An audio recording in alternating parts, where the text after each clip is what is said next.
Lütfen kanalımıza abone olmayı ve bildirim zilini açmayı unutmayın. Lütfen videoyu sonuna kadar seyredin ve bölümün tüm ayrıntılarını öğrenin. Dizinin son bölümünde yaşananları ve yeni bölümde yaşanacakları anlatacağız. Dizinin özet bölümünü seyretmek istemeyenler videoyu ileri sarabilirler. Bölüm Yekta'nın evinin bahçesinin önünde bekleyen Orhun'un düşünce esnasında başlıyor. Orhan, Hira ve Sahra'yı tekrardan köşke götürmek istemişti fakat Hira bunu kabul etmedi. Orhan bir müddet bahçede bekledikten sonra oradan ayrıldı. Hira ise Orhun'u kovduğu için üzgündür. Orhun içinden konuşarak "Allah'ım bana yardım et ve bana güç ver" dedi. Hira o an duygusal anlar yaşıyordur. Hira Orhun'un kendisine yaptığı iyilikleri hatırladı. Hira Orhun'u kovduğu için Orhun'un ne hissettiğini anladı. Hira'ya göre sevdiğin bir kişiyi kovmak gerçekten zor bir şeydir.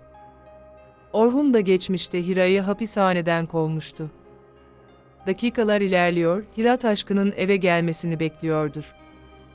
O esnada Hira'nın telefonuna polis amirinden "Taşkın sanırım gelmeyecek, Orhan'ın eve gelmesi her şeyi bozmuş olabilir" diye mesaj yolladı.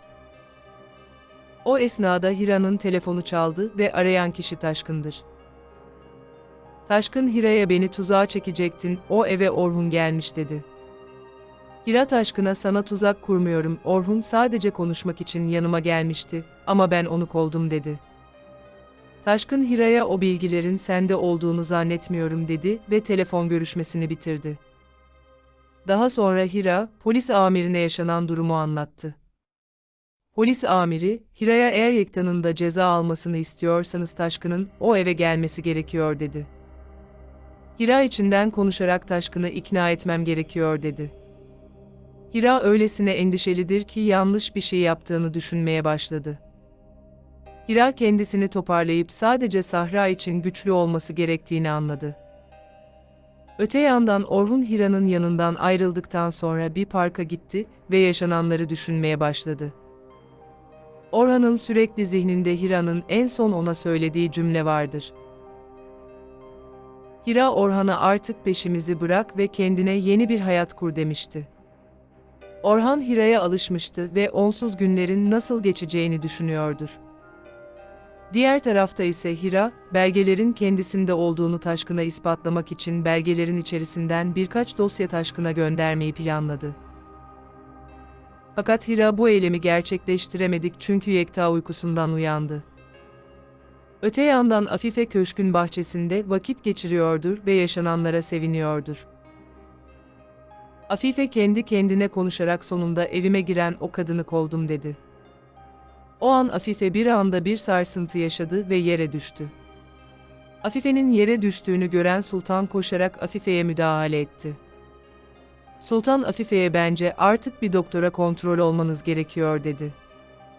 Diğer tarafta ise Elif'in babası Aziz'e "Bir hafta sonra borcumu size ödeyeceğim ve kızımı alacağım" diye mesaj yollamıştı. Aziz'in adeta dünyası yıkılmış gibidir. Aziz'in üzüntülü oluşu Elif'in bile dikkatini çekmiştir. Aziz hiçbir şekilde Elif'in kendisinden ayrılmasını istemiyordur. Elif, Aziz'in hüzünlenişinin sebebinin ne olduğunu öğrenmek istiyor, çünkü Aziz'e yardım etmek istiyordur.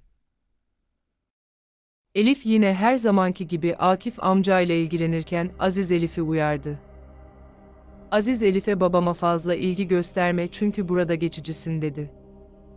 Elif şaşkındır çünkü Aziz'den ilk defa böyle bir cümle duymuştur. O dakikalarda Akif amca rahatsızlandı ve apar topar hastaneye getirildi. Neyse ki Akif amcanın ciddi bir sağlık sorunu yoktur.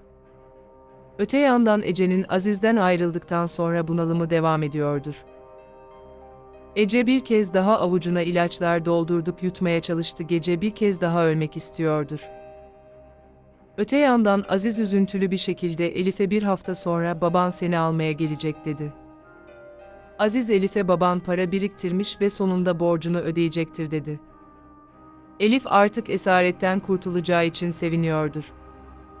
Aziz de Elif'e "Artık esaretimin biteceğini" tasdikledi.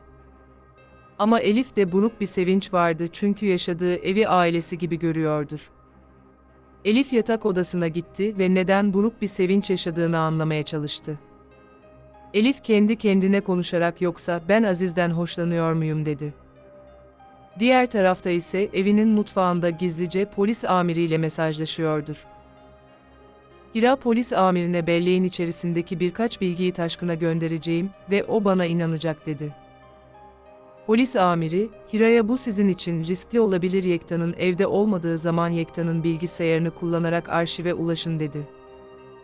Hira Yekta'yı alışverişe göndermeyi planladı. Hira diğer odada oturan Yekta'nın yanına gitti ve alışverişe gidilmesini söyledi. Yekta Hira'ya çok uyuduğum için başım ağrıyor birazdan Sahra ile alışverişe giderim dedi. Öte yandan Orhun köşke geri döndü ve direkt Hira'nın daha önceden kaldığı yatak odaya girdi. Orhan şifonyerin üzerinde Sahra'nın çizdiği bir resmi görünce duygulandı. Orhun bir müddet odada durduktan sonra Sultan'a odada kalan eşyaların toplanmasını ve odanın kilitlenmesini emretti. Sultan durumu telefonuna hemen Afife'ye bildirdi. Afife'nin düşüncesine göre Hira'nın kaldığı odanın kapatılması, artık Orhun'un Hira'dan vazgeçtiği anlamına geliyordur. Afife, Hira sorununu bitirdiği için seviniyordur. Afife telefon görüşmesini bitirdikten sonra doktor ile randevusu olduğu için doktorun odasına girdi. Doktor, Afife'ye yaşadığınız sarsıntılar tansiyon ile alakalı değil dedi. Diğer tarafta ise Yekta kızıyla birlikte alışveriş için hazırlandılar. Sahra Hira'ya Pondiş isimli ayıcığını da götürmek istediğini söyledi. Hira Sahra'ya alışverişe gidiyorsun, o ayıcığı götürme dedi. Yekta biraz şaşırdı ve Sahra'ya bence annen haklı dedi. Ayıcığın içerisinde Yekta'nın sakladığı belgeler vardı. Yekta ve Sahra evden çıktıktan sonra Hira belleği direkt Yekta'nın bilgisayarına taktı ve arşivlere ulaştı. Hira arşivin çeşitli belgeleri görünce büyük şaşkınlık yaşadı. O esnada Hira'nın telefonu çaldı ve arayan kişi polis amiridir. Polis amiri Hira'ya çok önemli belgeyi Taşkın ile paylaşmayın dedi. Hira için işler iyi gitmiyor çünkü o anda laptopun şarjı bitti. Hira laptopu şarja taktı, birkaç dakika bekledi çünkü bilgisayarın güncellemesi yapılıyordur. Hira adeta zamanla yarışıyordur. Bilgisayarın güncellemesi tamamlandıktan sonra Hira arşiv içerisinden bir dosya açtı, fotoğrafını çekti ve Taşkın'a gönderdi. O dakikalarda Yekta ve Sahra alışverişi tamamlamış eve doğru yürüyorlardır. Yekta'yı takip eden ise bir polis memuru vardır ve durumu hemen amirine bildirdi. Ama polis memuru amirine geç durumu bildirdiği için polis amiri de Hira'ya bir şey söyleyemedi. Hira ise uğraş vermeye devam ediyordur. Hira Taşkın'a telefondaki belgeleri gönderdikten sonra telefonla Taşkın'ı aradı. Hira Taşkın'a fotoğraflarda gördüğün belgeler sadece arşivin ufak bir parçası dedi. Hira Taşkın'a Orhan'ın bu eve gelmesi sadece tesadüftü, ben sana tuzak kurmadım dedi. Hira Taşkın'a ya bir saat içinde bu eve gelip Yekta ve belgeleri alırsın ya da bu bilgiler Yekta'da kalır dedi. Hira Taşkın'a dediklerimi kabul etmezsen ben de kızımla birlikte burayı terk ederiz ve sen de hiçbir şey elde edemezsin, seçim senin dedi. Taşkın Hira'ya tamam geleceğim dedi. O esnada Hira, Sahra'nın baba deyişini duydu. Hira arkasını döndüğünde odanın içerisinde Yekta'nın olduğunu gördü. Hira korkulu bir şekilde Yekta'ya bakmaya başladı. Diğer tarafta ise Orhun evinin deposundadır ve demir bir kova içerisinde ateş yakmıştır. Orhun ateşin içerisinde geçmişte Hira ile yaşadığı fotoğrafları ve eşyaları yakıyordur. Orhun en son o ateşin içerisine Hira ile kullandıkları evlilik yüzüklerini attı. Daha sonra Orhun çok üzgün bir şekilde köşkün bahçesine gitti. O esnada Defne Orhun'a selam diyerek yanına geldi. Defne Orhun'a buraya arsa davası için konuşmaya geldim dedi.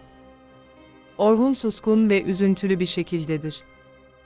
Defne Orhun'a neden böylesin, bir sorun mu var dedi. Defne Orhun'a yoksa Hira'ya bir şey mi oldu dedi. Orhun Defne'ye Hira ailesiyle birlikte gitti ve bana haber bile vermedi dedi.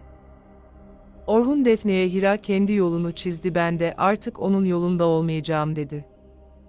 Orhun Hira'yı unutmaya karar vermiştir.